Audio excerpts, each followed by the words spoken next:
So it came out earlier this afternoon that the Packers have decided to add Jamin Davis, former first-round linebacker, to the Packers practice squad. It came out from Matt Schneidman on X, who said Packers signed 2021 first-round pick linebacker Jamin Davis to the practice squad. Recently released by the Commanders, corresponding move is releasing linebacker Chris Russell from the practice squad. So I think any time that you can get a former first rounder, no matter when it is, that's a pretty good deal. Just because the guy has the talent.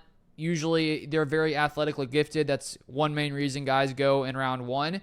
And the fact that it was only 3 years ago, basically 2021, he was the 19th pick in the first round of the 2021 NFL draft by the Commanders. And he has a ton of experience in the NFL, 2,242 snaps, started 36 games with the Commanders, and the Commanders decided to release him last week. Now, I don't think he's played up to, a first-round pick level. Why would the Commanders release him if he was? In this offseason, they added Bobby Wagner to their roster. They were trying to upgrade at linebacker, decided to try to move Jamin Davis to edge rusher, and he played edge rusher the first few weeks. He had 86 snaps, only one pressure. Then they decide to release him. And so the Packers come in and pick him up, put him on the practice squad. But I think just to get a guy who I already said, very athletic, 9.96 RAS, which is relative athletic score.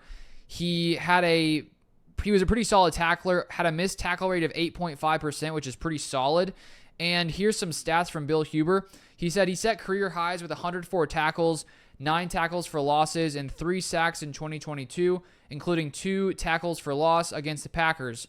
In 2023, he had 89 tackles, 8 tackles for losses, 3 sacks, and career highs of 4 passes defended and 2 forced fumbles. So I don't think this guy was honestly terrible when he was with the Commanders, and part of me would think, if you're releasing a first-rounder, they'd have to be pretty bad to release them. It is his 4th season, so I would assume his contract is coming up near the end of this year, most likely. And if you do look at PFF, I know people have differing ideas of PFF. I think a lot of their stats are pretty solid. Sometimes I agree with their grades, not all the time, but just looking at some of their grades, he had a 67.6 PFF grade last season, which is honestly not too bad. If you look at Quay Walker and his PFF grades over the years, the best he had was last season, a 58.5 grade. So PFF believes that Jamin Davis is better than Quay Walker. Now, I think that is debatable. They have a lot of similar numbers when it comes to receiving yards allowed, passer rating allowed. Quay Walker's at 100.6. Jamin Davis is about 107.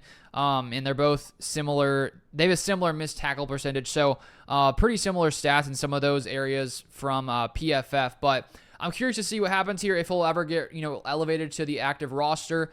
I think when you look at the Packers linebacker position right now, in my mind, I think Eric Wilson and Edgerrin Cooper are the two most talented guys at linebacker.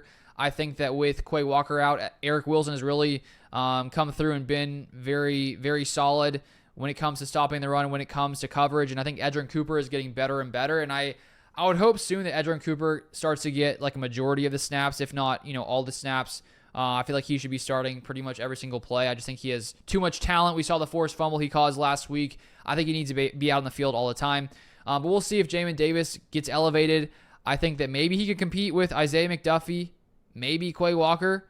I mean, it's not out of the realm of possibilities in my mind. So I always like to see the Packers, getting a former first-rounder. It's really a low-risk, potentially high-reward situation. You look at Rasul Douglas a few years ago, former third-round pick, was on a practice squad. Packers sign him, and he starts to play at a top-tier level. So you never know what could happen. We'll keep an eye on this. But if you do want more Packers content, feel free to subscribe down below. You can follow me on Twitter at LukeBeller3, and I'll see you guys next time.